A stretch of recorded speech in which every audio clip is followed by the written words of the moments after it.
Awesome, maybe we'll open it up. So this is, as you are really well aware already, a new HP OmniBook Ultra Flip. Wow.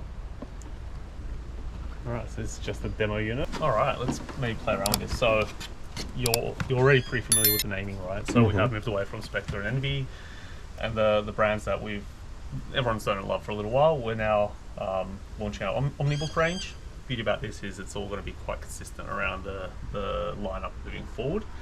It's kind of ushering in this new wave of AI devices as well. So to your point earlier around trying to remember everything that's going on in our lineup, you won't have a problem anymore. Everything will be an OmniBook moving forward. If you look carefully on the device here, there's a little AI logo here. I think we refer to this as the AI Helix. If you ask me personally, I feel like it's a bit of an AI swoosh. Yep. I quite like that name personally. It's a really easy indicator though for a consumer walking through a shop front to identify that that device is AI capable, right? So if you see this little logo here, it's unique to HP, you have the confidence of knowing that that device will be able to power AI experiences. Okay. A little bit on the form factor. So this is what we call a 2-in-1. Now, it's called a 2-in-1. I like to be a little bit cheeky and I like to say it's a bit of like 3-in-1. You can use it as a traditional laptop, works amazing. Fully functional keyboard, 14-inch display. You can go into what we call tent mode. So it does fold all the way back. Tent mode is as displayed here. Awesome thing about tent mode, it's great for content consumption.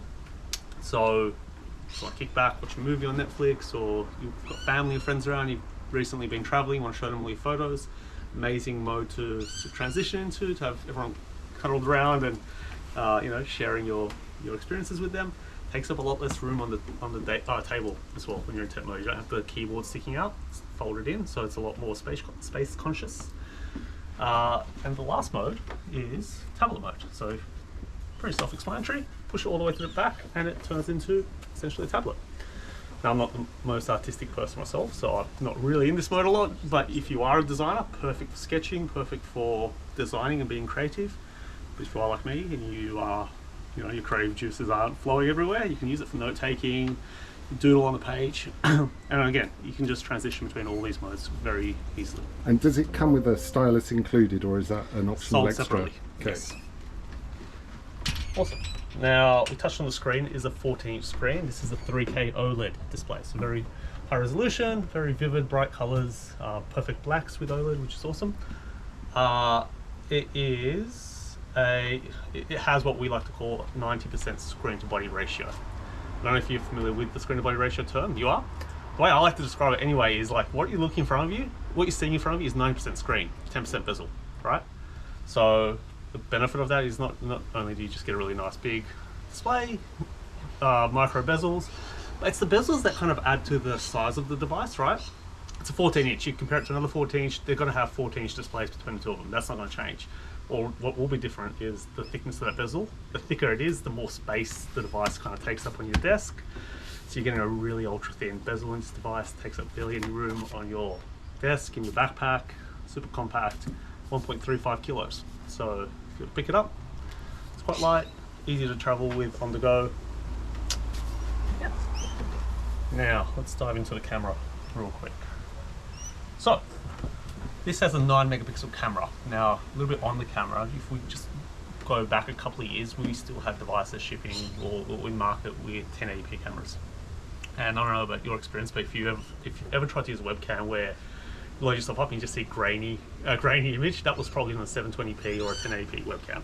And for a long time, that was just the norm. It wasn't necessarily a big focus point, but COVID kind of changed all of that, and collaboration quickly came to the top of people's consideration points, and it was a big priority, right? When you're working from home and you're joining video calls, like you want to look your best. If I go back to pre-COVID, I probably rarely joined a video call personally, like everything was face-to-face, and I was a bit conscious about my own environment at home and just didn't want to do it. This kind of changes the game, right? Like it's giving you a very clear reproduction of your own video output. We jumped to 5 megapixel not too long ago, so we went from 720p, 1080p to 5 megapixel about 2 years ago. Now we've got a big step up again to 9 megapixels. So what's that in P terms? Is that 1440p or is that more? Ooh, good question. I don't know, we'll figure it out. Yeah. You also said that HP used to have an app I know it's only on some laptops, but it had like an overlay, like a ring light and stuff. Yeah, I've got it on Is here. that I on can show here? you. Yeah. Big fan of that. Awesome. That's everyone should It's have funny, I that. haven't been able to talk about that, but it's the fact you know about it is awesome. It's a built-in ring light, essentially, Yeah. yes. So again, fantastic for where I work from at home. It's like I've got one window and it's a bit annoying. If I'm sitting in front of the window, you can barely see me, so I kind of have to angle it weird, but I don't get a lot of natural light. The ring light's Same here, fantastic. totally. So anyway, big technology improvement in the last couple of years with the camera specifically, right? Kind of technology was quite stable for a long time, and it was shot to 5 megapixel, 9 megapixel, and it's what I like to refer to as a bit of a smart camera. It's got a lot of AI functionality built into it. I'll take you through it in a little bit as well. But before we dive into it, the last part I just want to highlight is the haptic touchpad. It is a bit of a redesign. Actually, it's a big redesign. If you're familiar with laptops from the last 10 years, they mostly use precision touchpads. Some of the pain points with precision touchpads is, and personally I'm not a big fan of them myself, I've kind of just pointed a mouse and used that, but like it's difficult to get the same reproduction where you're clicking. Like if you click in the corners, you might not register. Trouble, the touchpads sometimes are unresponsive. That all goes away with the haptic touch, and it's not the official way we describe it, but the way I like to think about it is it's like your phone screen a little bit, and the vibrations you get from tapping around your phone, you'll start to get the same sort of reactions from your touchpad. You're going to start to be able to do really cool things around gestures and like 2-finger, 3-finger, 4-finger swipes in your touchpads. You can personalize and customize them to do different things. I'll show you in a sec. All right, it's a bit about the design and the physical features of the device. Let's log in quickly and I will show you. Awesome. You're getting a sneak peek of what I've already set up. So I'll show you an app. It's called My HP. Now, the My HP app is kind of where you go now to personalize and customize your device. Now I might just quickly tether and hotspot to my phone. Because you can use this app without being connected to the internet, but you get the full functionality when you are. So let's just quickly connect. Awesome. Now, this will come preloaded on your device when you first start it up. A bunch of things you can control here, pretty self-explanatory, some of them around the audio. You'll have to go into it. Okay, I'll step to the side so you can. That's better. Whoop. So audio, and again, whether you do want to or don't want to dive into this personally, I don't, but if you have somebody who loves to tinker with the audio, you can mess around with the output and the input, so you can customize that. You can go into different, you can enable noise reduction, so if you're on video calls where you've got a noisy background, enable that, blocks out the peripheral noise around you. You've got different modes for your mic as well, so depending on what you want to be doing, you can set different profiles for your input. You've also got presets for what you're doing with the device. Are you consuming music? Are you consuming video content? Are you on a video call where maybe the voice functionality is prioritized? Again, you can play around with that too, and there's an equalizer here. You can also set profiles depending on what applications you're using. So you can set a Microsoft Teams profile where it prioritizes perhaps voice, and then you know what, if generally you are just going to do other stuff later on, you can select a different profile. That's audio. I'll spend a little bit of time on the video part too. It's got poly on there, but this doesn't connect with like Omen headsets. That's HyperX. Yeah. But it's not. Does this connect with any other of like HP's owned headphones without a dongle? Like Bluetooth connections? Yeah. Great question. Because I'm not really familiar with peripherals, like there's a whole other department of that, but it's a good one to take away, and we can come back to you. That's all right. I'll figure it out.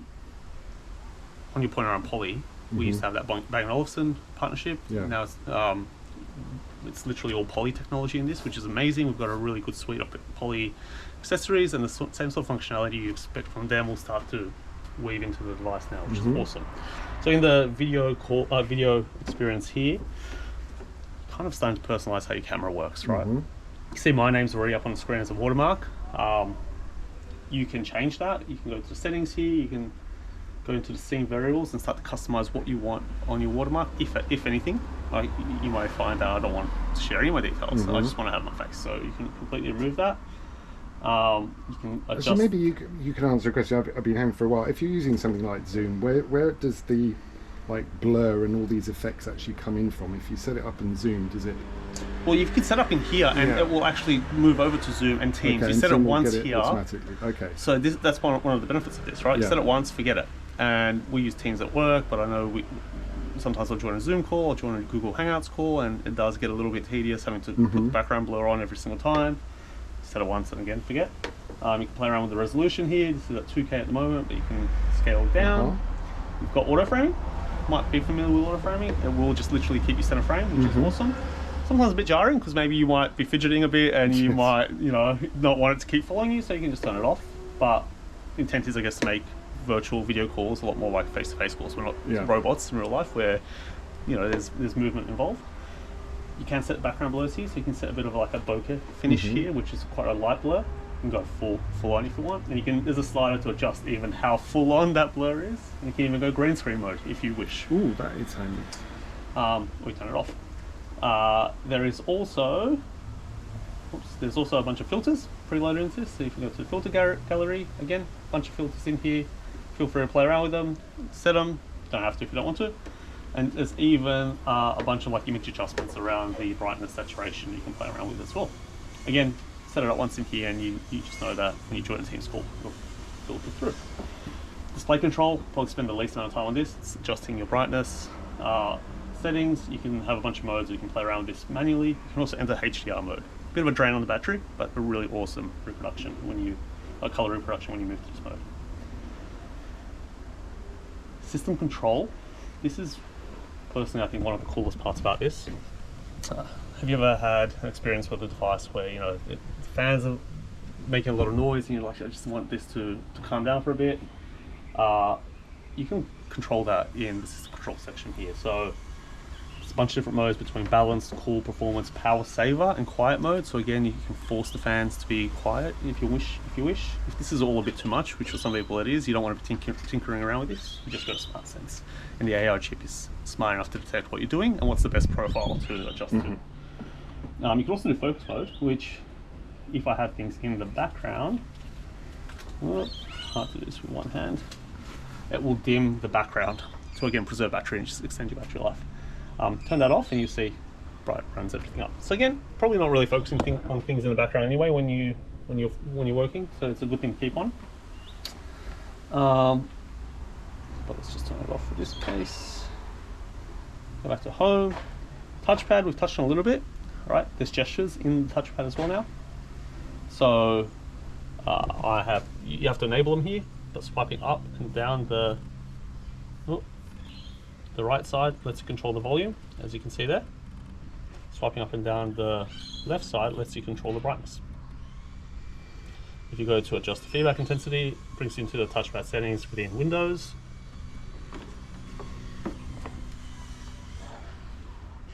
And just your normal stuff around cursor speed, the feedback, how strong you want that vibration to be.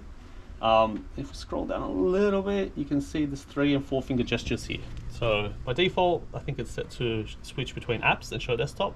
So if we do a 3 finger swipe up, down, left, right, shows you what it does. You can change it. All right, you can actually change it 3 finger taps. Could open up search, could open up your notification center. And you can also add 4 finger gestures as well. So it starts to, if you remember the comment I made around it being similar to your phone, it starts to interact. You start to interact with this sort of in the same way you interact with your phone screen. Close that. Presence sensing. You may have already seen this because this is something that's been around a little while, but the AI, the NPU on this device is starting to take over some of this functionality. It's smart enough to detect when you're in front of the device and when you're not. So when I'm not in front of the device, it'll detect that I'm away and it will go to sleep mode, it'll lock. And when I return, it'll be smart enough to detect them back and awaken on approach. And if I've paired my face with the facial recognition software, Windows 11, it'll unlock as well, sort of like your phone works. Customize it. So you can turn it off, turn my screen off when I leave, turn that on, consider me gone when I'm this far away. So you can set distance measures there. Turn my screen off after a certain amount of time. So if it detects I'm away for a certain period, it can turn it off. And then you can completely customize or control how it operates. Because you may want to collaborate with people regularly, maybe like rolling over to the person next to his desk. I might be away for literally 20 seconds. I don't want this turning off every time I'm going to look at the person next to me's screen. you can turn this stuff off if it's intrusive, or if you're working remote, like in a public space, you might want to keep it on. If we go to screen distance, screen time, I love this. This is kind of like this whole e-health angle. I think COVID was really key to showing us that we spent a lot of time in front of our PCs. Screen distance lets you set a distance between your face and the screen, a healthy distance, and the device will be smart enough to detect when you pass that distance, and it can send you a notification saying, hey, you're sitting too close to your screen. You can either let it nudge you, it can give you an alert, or it can completely blur your screen, kind of stopping you from using it. This is awesome in a really maybe different use case, but like I've got an 8-year-old son who, whenever I give him a device, it's this far away from his face. Right. Like this will, for example, stop kids from leaning this far to their screen, because one, it will not let them use the screen, but two, even adults, right? We just tend to have a habit of sometimes, you know, you're in the moment, you're focused on what you're doing, you don't realize you're hunching over, your posture's poor. This is again a bit of a preventer. You can change your screen distance, you can set it here. Basically it'll detect your face in front of the device. As soon as you click change screen distance, it'll pick up how far you are. You click save, that's your screen distance you've saved at. If you want to change it, you reset that. And again, if you find this annoying, you actually just turn it off, because hey, I'm really busy, I've got a deadline, I have to deliver this, I'm gonna hunch, and you're gonna not annoy me throughout the whole time. Screen time, similar thing. Set screen time reminders, so if you want to be conscious of how long you're sitting in front of your device, you can set a reminder for every hour, every 30 minutes, 4 hours, and again, it can just prompt you, let you know. I think I want to know. Turn it off. Turn it off, because and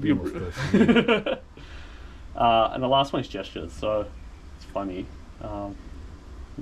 We liken this to Minority Report, but I also liken this to Iron Man and Tony Stark, like flicking his wrists around and like controlling his devices. Sort of like that. The camera's again smart enough to detect the gesture you're doing. You've got 4 different gestures you can do here. So if we think back to that tent mode that we were in at the start, consuming Netflix, we're kicking back, relaxing, doorbell rings, your keyboard's facing the other way, you're like, how do I pause this? It's a bit fidgety. Well, with gestures mode, you just have to stick your palm up in front of your face for that gesture, and it'll pause your video, repeat the gesture, it resumes your video when you come back. You've got the ability to adjust your volume. Again, teaches you how to make the gesture, and you can try the gesture and learn it. And once it's enabled, by making that gesture in front of it, you can start to control your volume, and it'll pick up the sign. You can do page scrolling as well, so if you're on social media or if you're flicking through things, you can do that. Or again, if you've got family around you consuming photos, you don't want to be sitting there tapping away. You can just be using your palm to, again, do the whole Tony Stark, controlling your device with the flick of your wrist. Cool, that's companion mode. That's my HP. You can control a lot of the device settings through there. I'm going to take you through AI companion super quickly. This comes with Intel Lunar Lake CPUs, an Ultra 7, Ultra 9 CPU, up to 48 TOPS on this device. I'm assuming you're familiar with MPUs. Yeah, cool.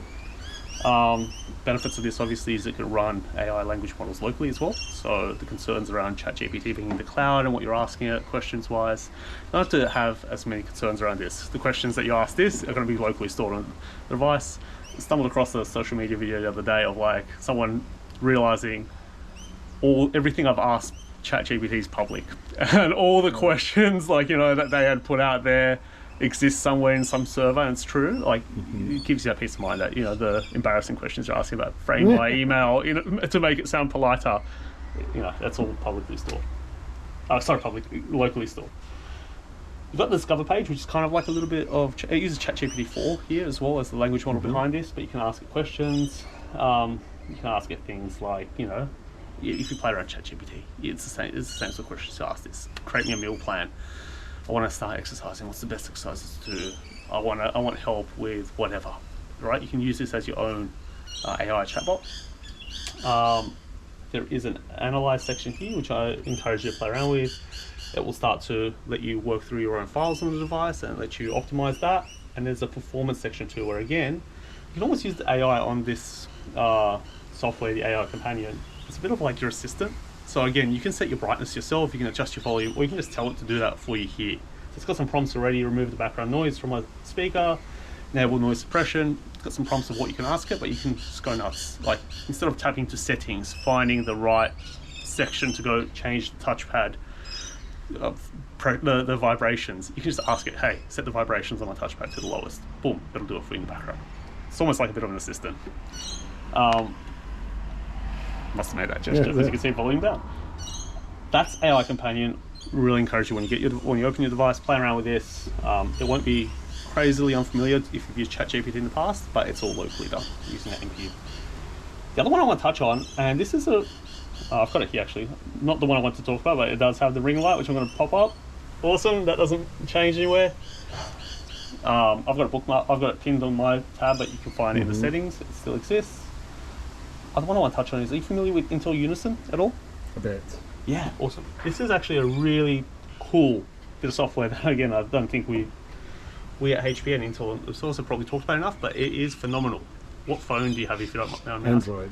Awesome. So this works with Android phones, it works with Apple phones, it works with iPads too. Download the Unison app on your device, pair it via QR code, and suddenly you can transfer files seamlessly and it's free, right? So again, I've already paired mine. You can start to see, you can get a glimpse of my photo gallery. There's all photos there. You can start to see my messages coming from my personal phone onto my device. You start to see my phone calls. You can start to receive phone calls on this too. So if someone's calling my phone, I don't have to answer my phone. I can just answer it straight from the device. I can reply to messages straight from the device. I can send photos, videos, files back and forth. I've got roundabout ways right now to do my expenses, for example. I take a photo, I send it myself on WhatsApp, log onto this device, find that photo. Everyone's kind of got, I think, their own roundabout way of doing things. This just simplifies it, and it's free. Yeah, I'd use it more. I'm the worst use case because I change laptops every 4 days or something. So I don't want to be syncing up with everything like that. Fair. But that's just me. So yes, it is very useful. That's on the performance front. You'll play around with this. It's got up to 20 hours of battery, 1.35 kilos. To talk about a little bit on security. So we've touched a little bit on the security on the camera. It's smart enough to detect when you're in front of it and not. So it's a bit of a peace of mind that when you're not there, no one's going to be able to come along and just enter your device. Really excited to share that this does come with our Wolf security chip module on the device. Now, is that the first time it's been on your consumer range? Exactly. So that's a commercial. That's like the security module is found on our commercial devices. And it's very well known with our commercial range. Elite books, Z books, they'll have that. It's commercial grade security. And to your point, the very first time that's come into the consumer range, which is fantastic. There is that little bit of a concern right now around AI and security with AI. It's that peace of mind that you know your device is protected and you've got commercial grade protection on a consumer device. So, exactly. Awesome. And the last thing I'll probably touch on quickly is just sustainability. That continues to be one of the largest priorities HP has. I'm going to go a little bit off road here. When I first started, the more the better. When I first started HP 5 years ago, 6 years ago, I remember, I don't know, the timing won't be exactly right, but I remember we launched a device and we were high-fiving about having 5% recycled metals in the device. That was a big deal at the time in the industry. Can't remember the device, going back a while, but it was such a big deal for us just to squeeze a little bit of that recycled metal in it. This has got 85% recycled, post-industry recycled metals in the top, 5% post-consumer recycled metals in the top cover. You've got post-industry and consumer recycled metals in the bottom cover.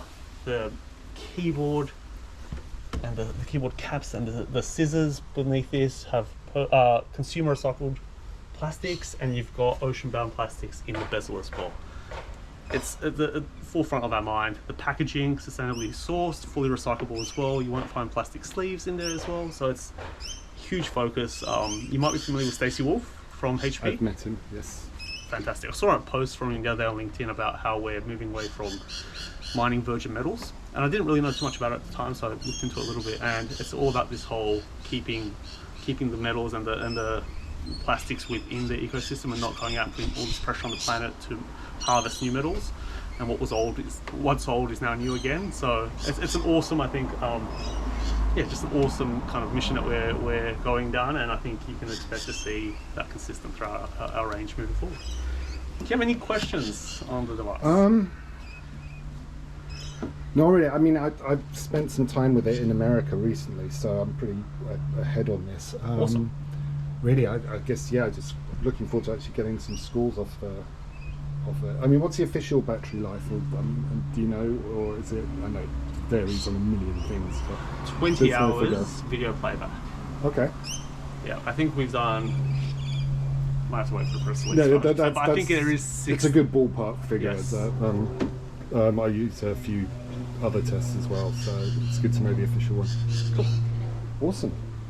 Right. Love to, like, especially once you get your hands on it, play around with the software that's loaded onto the device. I feel like it's underrated software that we probably need to talk about a little bit more, and we'd love to get like your view once you played around with Companion, the My HP app, and Unison as well, if it makes sense. Yeah, well, I mean, I can tell you, it's like a lot of laptops come with what we call bloatware, and if it's spread out over many different apps, it's a nightmare. If it's hard to access and find settings, it's a nightmare. If it's in one place with lots of settings that are intuitive and easy to find, that's a good thing, and this is definitely one of the better ones in the market compared to some out there. Love it. Love to hear that.